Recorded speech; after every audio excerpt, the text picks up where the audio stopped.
নামাজ ছুটে যায়, এতে কি আমার রোজা আদায় হবে বা রোজার পূর্ণতাতে কোনো সমস্যা হবে কিনা? ভাইরা, রমজান মাসে তারাবি নামাজ না পড়লে আমরা অনেকে মনে করি যে তার রোজাতে বোধহয় অসুবিধা হবে। এটা সম্পূর্ণ ভুল ধারণা। তারাবি একটা ইবাদত, রমজানের রোজাটা আরেকটা ইবাদত।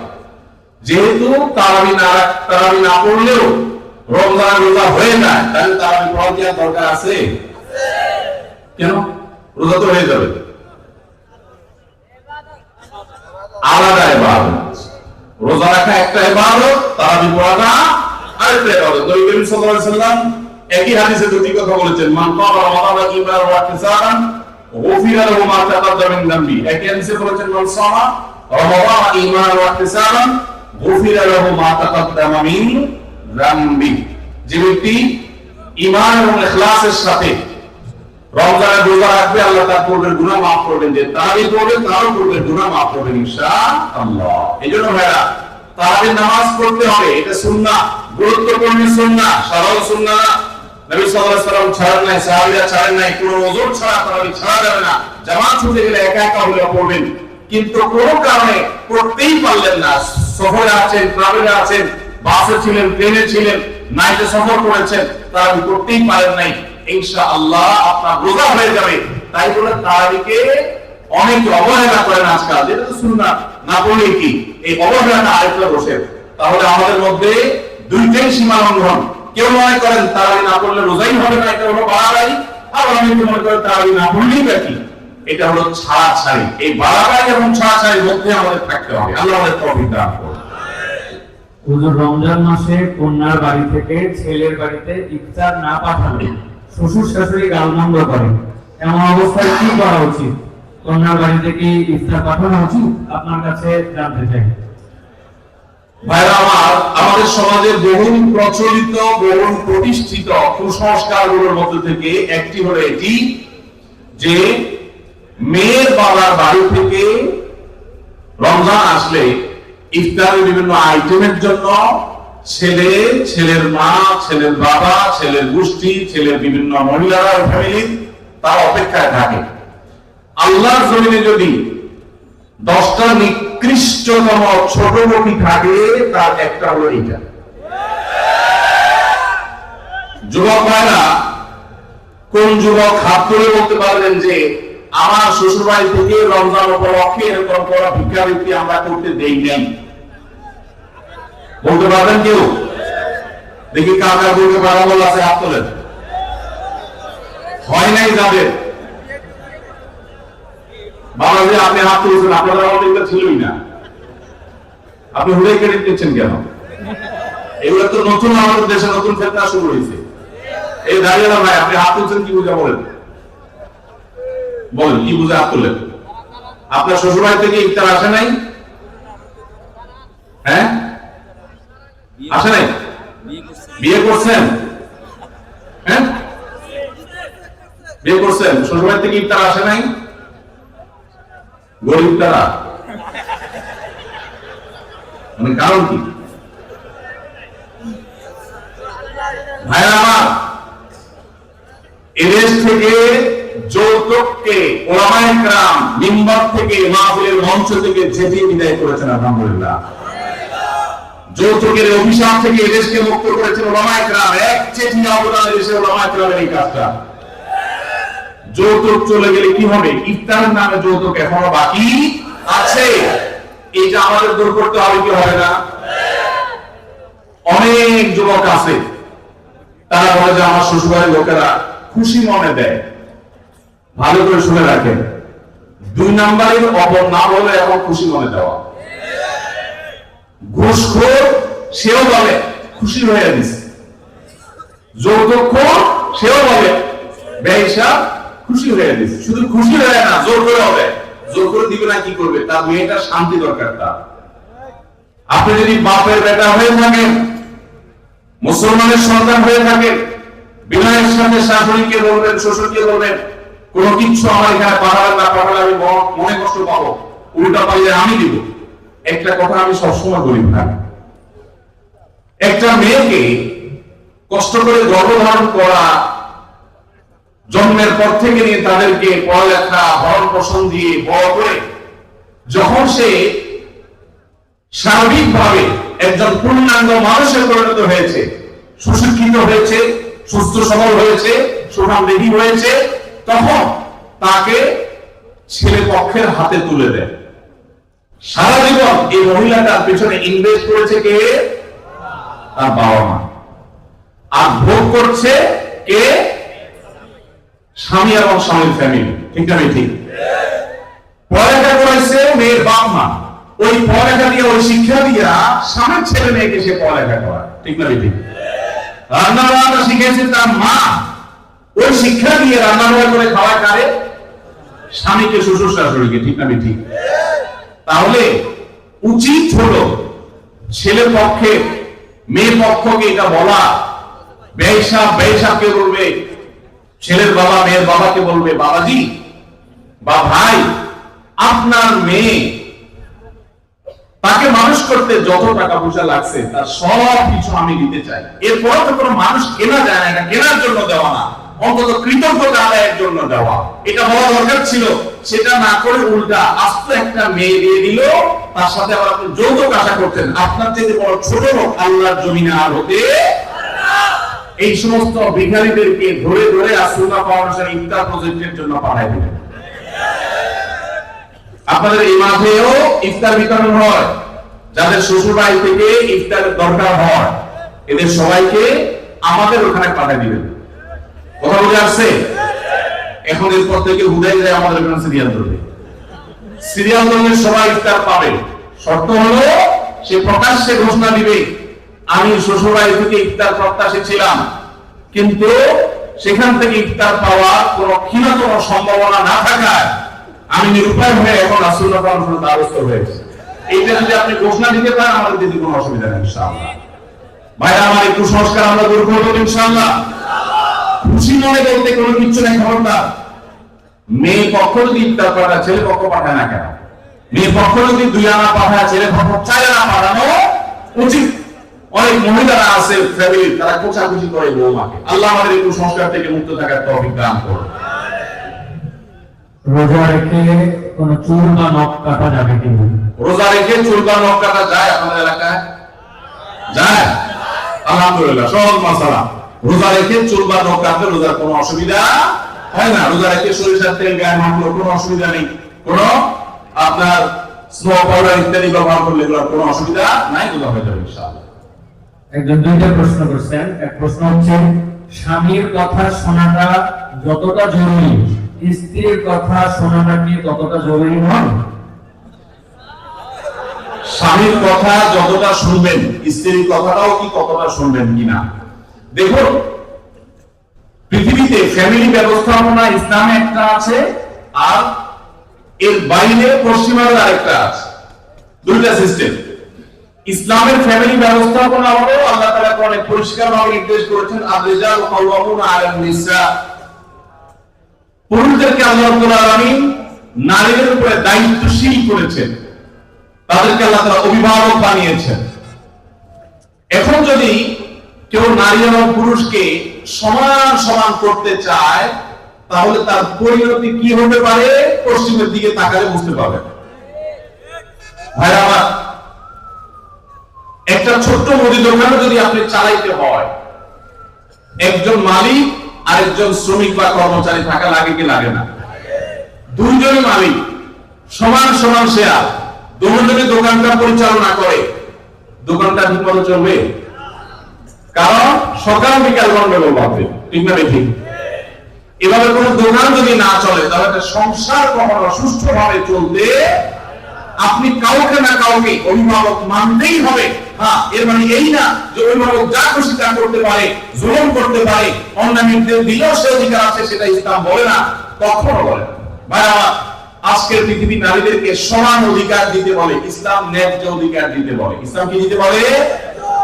সমান দিলে সবসময় সমতা হয় না, ন্যায্য দিলে সবসময় সমতা, ন্যায্যতা যেটা যৌক্তিকতা সেটাই হয়। আল্লাহ আমাদেরকে বুঝার তৌফিক দান করুন। মা বোনরা যদি যৌক্তিক কোন আবদার চাহিদা পেশ করেন, সেটা স্বামী কখনো কখনো শুনতে বাধ্য, যদি সেটা তার অধিকারের বিষয় হয়। আর কখনো কখনো বাধ্য না হলেও স্বামীকে আল্লাহ তাআলা উদ্বুদ্ধ করেছেন। নবী করিম সাল্লাল্লাহু আলাইহি সাল্লাম তার স্ত্রী আমাদের মা আয়েশা রাদিয়াল্লাহু তাআলা আনহাকে খেলা দেখতে নিয়ে গেছেন।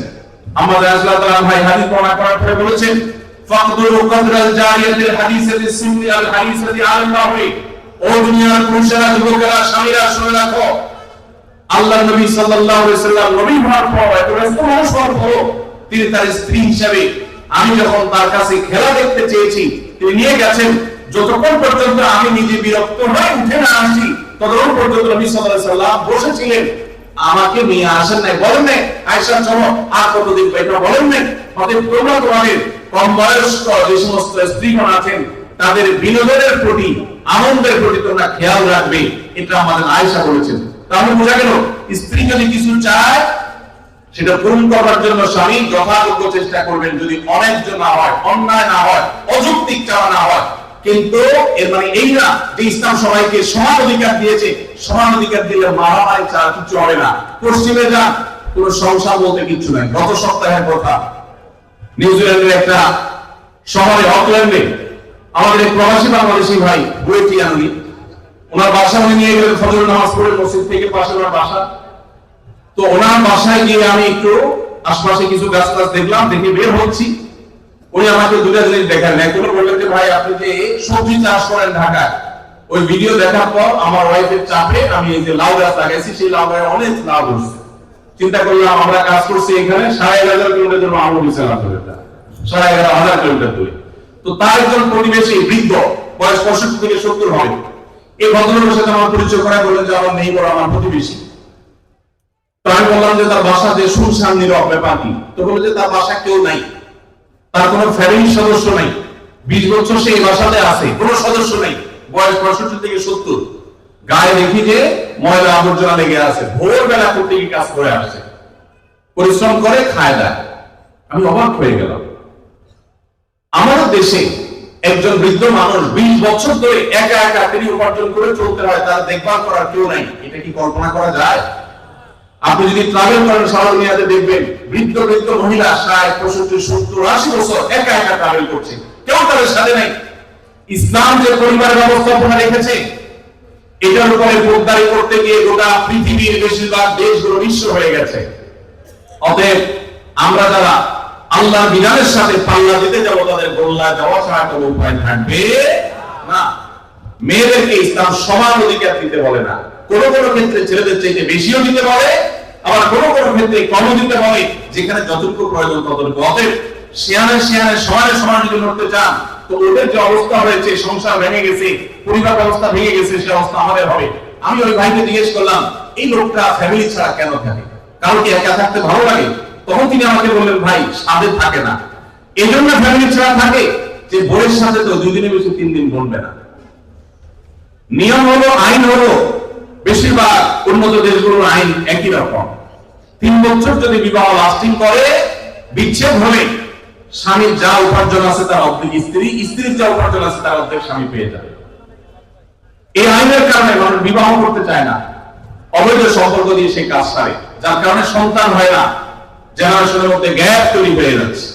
আল্লাহ তাআলা আমাদেরকে ইসলামের মতো সুমহান জীবন বিধান দিয়েছেন, এর চেয়ে যৌক্তিক, এর চেয়ে সুন্দর, এর চেয়ে সুখ, এর চেয়ে দাম্পত্য শান্তি আর কোন সমাজে কল্পনা করা যায় না। আল্লাহ তাআলা সকল একটা প্রশ্ন এসেছে, সাহারি ও ইফতারের কোন দোয়া আছে কি? এটি কি বাংলায় পড়া যাবে? ইফতারের আমরা দোয়ার কথা জানি ভাই, ইফতারের একটা কমন দোয়ার কথা আমরা জানি, আরেকটা দোয়া আছে আনকমন যেটা আমরা জানি না। দুটো দোয়া আমি বলছি। এক নম্বর হলো ইফতারের দোয়া যেটা কমন আমরা জানি, সেটা হলো আল্লাহুম্মা লাকা সুমতু ওয়া আলা রিজকিকা আফতারতু। এর অর্থ হলো হে আল্লাহ, আপনার জন্য আমি সিয়াম সাধনা করেছি, রোজা রেখেছি, আর আপনার উদ্দেশ্যেই আমি ইফতার করেছি, অর্থাৎ আপনার নির্দেশের পরমার্থে আমি ইফতার করেছি।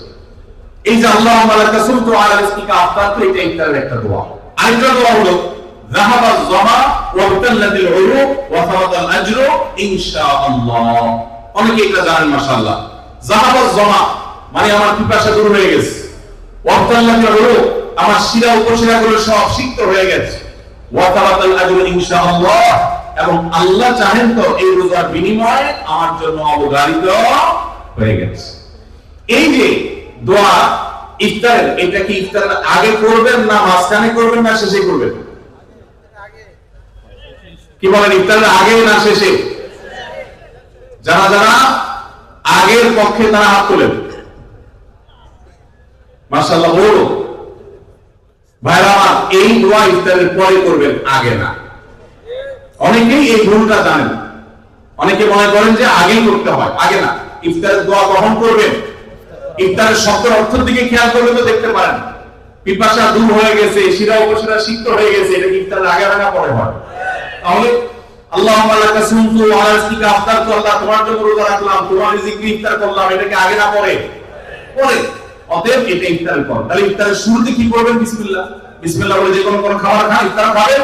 ইফতার খেয়ে ফেলছেন, দুই চার লোকমা খেয়েছেন, একটু পানি খেজুর খেয়েছেন, তারপরে দোয়া করতে পারেন, না চাইলে একদম শেষ করেও করতে পারেন। আর এটা নিজের ভাষা করলে হয়ে যাবে, কিন্তু সুন্নাত হবে, বেশি উত্তম হবে নবীজির ভাষায় করতে পারলে, সরাসরি আরবি চেষ্টা করতে পারলে। আল্লাহ আমাদেরকে তৌফিক দান করুন। রোজার নিয়ত কোনটি বা কিভাবে করব? নিয়ত করা কি রোজা রাখার জন্য জরুরি? নিয়ত তো সমস্ত ইবাদতের জন্য জরুরি, কিন্তু নিয়ত করা জরুরি, নিয়ত বলা জরুরি না। নিয়ত করা এক জিনিস আর নিয়ত বলা আরেক জিনিস। মুখে নিয়ত বলে আর অন্তরে নিয়ত করে, অন্তরে নিয়ত করে আর মুখে নিয়ত বলে। ইবাদতের মধ্যে নিয়ত করা ফরজ, রোজার জন্য নিয়ত ফরজ, নামাজের জন্য নিয়ত ফরজ, কিন্তু নিয়ত বলাটা ফরজ বা সুন্নাত কোনটাই না। আমরা যে রোজার নিয়ত শুনছি, মাওয়াইতুল নাসুমা গাদান, আছে না? বিভিন্ন আপনার ক্যালেন্ডারে লেখা থাকে, ভিত্তিহীন। নবী করিম সাল্লাল্লাহু আলাইহি সাল্লামের কোন জয়ীফ জাল হাদিসেও এরকম রোজার কোন নিয়তের কথা কোথাও বর্ণিত হয় নাই। ইসলামের নামে নকল আমল করলে সওয়াব হবে না গুনাহ হবে?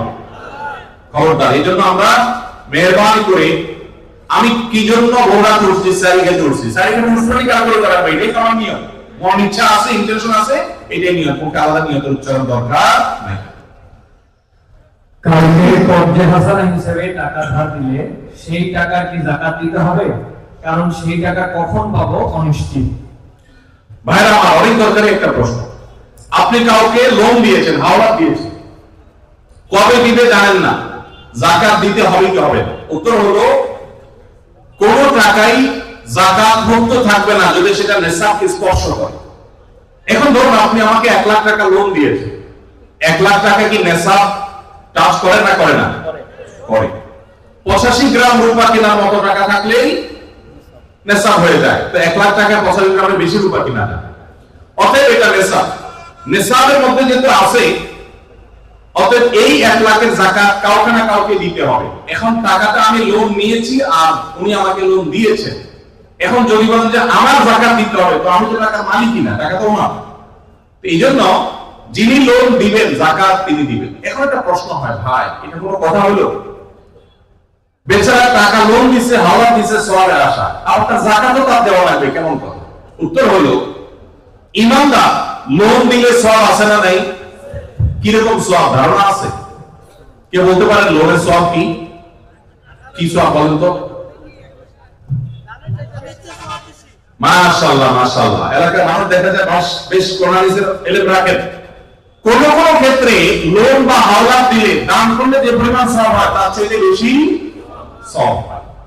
এখন একটা প্রশ্ন ওঠে, এটা আবার কেন? দান করে দেওয়া মানে একসাথে দিয়ে দেওয়া, লোন দেওয়া তো দিলাম আবার নেওয়ার জন্য, তো সওয়াব আবার বেশি কিভাবে হয়?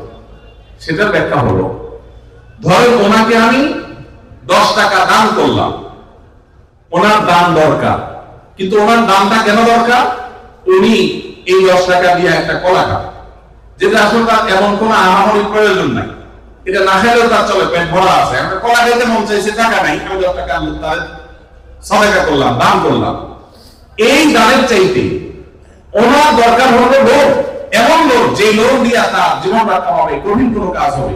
এখানে এই দানের চাইতে এই লোন দিলে সেটা সওয়াব আল্লাহর কাছে বেশি হবে। আরো বিভিন্ন ব্যাখ্যা হাদিসের আছে। এই জন্য ভাইরা, লোন যে দিবে সে তো সওয়াব পাবে, বিধায় যাকাত দেওয়ার কারণে তার যে টাকা কমতেছে এতে তার হারাবার কিছু নাই, এই জন্য তাকে যাকাত দিয়ে দিতে হবে। এখন কথা হলো, পাওয়ার সম্ভাবনা নাই, যদি এমন হয় যে পাওয়ার সময়, তাহলে যাকাত আপনাকে এখন দিতে হবে না, একসাথে পাইলে যে বছরে যাকাত দেন না সেগুলো দিতে হবে। আর যদি কখনো না পান তাহলে না দিলে কোনো গুনাহ হবে না। একজন রোজাদারের জন্য রমজানের প্রতিটি দিনের আমলের রুটিন কি হবে, কিভাবে সে তার রোজা কাটাবে? মাশাআল্লাহ, আমাদের একটা নতুন বই বের হয়েছে এবার, সেটা হলো মাহে রমজানের 27 আমল। এই যে বইটা একটা হাতের সামনে আছে, মাশাআল্লাহ। এটা মূলত আমাদের একটা বক্তব্যের নির্যাস। এর আগে সময় মধ্যে একটা বক্তব্যে আমরা মাহে রমজানের উপরে একটা গবেষণা করে সাথে সাথে আমল করেছি, আমি বের করেছি, সেটা উপস্থাপন করেছি, পরে এটাকে বই আকারে আনা হয়েছে। এখানে রমজানে আপনি কি কি করবেন তার সম্পূর্ণ তালিকা দেওয়া আছে। অতএব এটার আলোকে আপনি আমল করতে পারেন, চাইলে ভিডিও বক্তব্য করে শুনে নিতে পারেন। একবার সকাল থেকে রাত পর্যন্ত একটা সুনির্দিষ্ট রুটিনের মধ্য দিয়ে কাটাবেন। আর কিছু করতে পারেন না পারেন, শুধু একটা কথা বলে যাই, রমজান মাসে ফরজ রোজা রেখে অন্তত কোন প্রকার হারাম কাজ, গুনাহের কাজ করবেন না। বাস এটুকু যদি করতে পারেন, ইনশাআল্লাহ আপনার রমজান সাকসেস। চেষ্টা করা যাবে ইনশাআল্লাহ। একটা কাজ যদি করতে পারেন, আপনার রমজান ইনশাআল্লাহ সফল। সেটা হলো ফরজ রোজা রাখলেন, 5 ওয়াক্ত নামাজ তো ফরজ করলেনই, ফরজ কাজগুলো করলেন, আর গুনাহ থেকে বেঁচে থাকলেন। কোনো হারাম কাজ করলেন না, ঝগড়াঝাটি করলেন না, মিথ্যা বললেন না, চগলখড়ি করলেন না, গীবত করলেন না, কাউকে ঠকাইলেন না, 2 নম্বর কাজ করলেন না। এই গুনাহ মুক্ত যদি রমজান কাটাইতে পারেন, আপনার রমজান সাধনা সার্থক ইনশাআল্লাহ। আল্লাহ তৌফিক দান। স্ত্রীর স্বর্ণের যাকাত কিভাবে দিবে? স্বামী নাকি স্ত্রী দিবে? স্ত্রীর যদি আয় রোজগার না থাকে কিন্তু স্বর্ণ আছে, তাহলে তার যাকাত কিভাবে আদায় করবে? ভাই আমার, স্ত্রীর স্বর্ণের যাকাত কে দিবে? স্ত্রীর স্বর্ণের যাকাত দিবেন যিনি স্বর্ণের মালিক। এখন প্রশ্ন হলো, স্ত্রীর স্বর্ণের মালিক কে? কে বলে স্ত্রী? আপনি দিয়ে দিচ্ছেন একসাথে? ঠিক আছে, এদিকে একজন বলছেন স্বামী, আমার ভাই মুফতি মহম্মদ আলী ভাই বলছেন স্ত্রী। ভাই উনি মুফতি মানুষ বলে ফেলছে, আমি কেমনে ওনার ভুল বলি?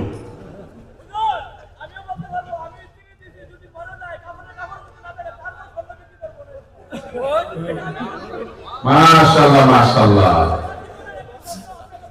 আমার পক্ষে লোক আছে।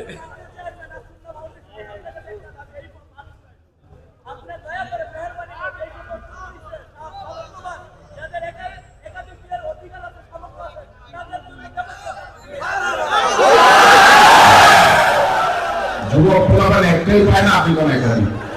আমরা একটা চিন্তা শেষ হয়ে যেতেছি, একটা বাবা বিয়ে করেন, আপনি কোন একাধিক বিয়ে করেন? আল্লাহ তাআলা যুবকদের একটা বিয়ে অন্তত ব্যবস্থা করুন। এর সাধ্য তৌফিক না করে শর্ত সাপেক্ষে সে ইনসাফ করতে পারলে একাধিক করবে। যাই হোক ভাই, বইয়ের স্বর্ণের মালিক কি বউ না স্বামী? এটা নির্ভর করে যে স্বামী আসলে তাকে দিলে কিভাবে দিয়েছে। ধরুন এটা স্বামী দিছে, বাবার বাড়িতে পাইছেন, স্ত্রীকে যদি দিয়ে দেন তাহলে তার মালিক স্ত্রী, এবং সেটা যাকাত তাকে দিতে হবে। আর যদি স্ত্রীকে না দিয়ে দেন, ব্যবহার করতে দেন, যে ঠিক আছে আপনাকে ব্যবহারের জন্য দিলাম, তাহলে সেক্ষেত্রে মালিক হবে স্বামী। এটা ক্লিয়ার করতে হবে। এখন মুশকিল হলো, স্বামী স্ত্রী যদি এগুলো নিয়ে আলাপ হয়, আমাদের দেশে আমরা এত ভালো, মানে অতি ভালো যেটাকে বলে, বউ যদি এখন যায় ঘরে যদি জিজ্ঞাসা করেন স্বামীরে, এর বউ জিজ্ঞাসা করেন যদি যায়, আচ্ছা বলো তো দেখি তোমার স্বর্ণগুলো আসলে মালিকটা কি? সাথে সাথে সে বলবে, ব্যাপার তো তোমার মাথায় চিন্তা কেন আসলো? কাহিনী কি? তুমি কি ডানে বামে কোনো চিন্তা ভাবনা করছো? কি ব্যাপার?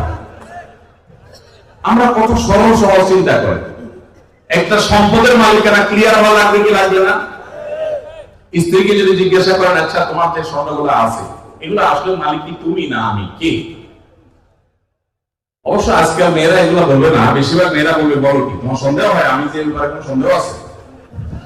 যদি স্ত্রী মালিক হয় তাহলে স্বর্ণের জায়গা স্ত্রীকে দিতে হবে। আর যদি আপনি স্ত্রীকে ব্যবহার করতে দেন, বলেন যে তুমি ব্যবহার করো, আমি চাইলে যে কোনো সব বিক্রি করে ফেলবো, তাহলে সেক্ষেত্রে আপনাকে যাকাত দিতে হবে। এখন মুশকিল হলো, বেশিরভাগ ক্ষেত্রে এই সমস্ত ইস্যুতে আমরা চিটারি করি অনেকে।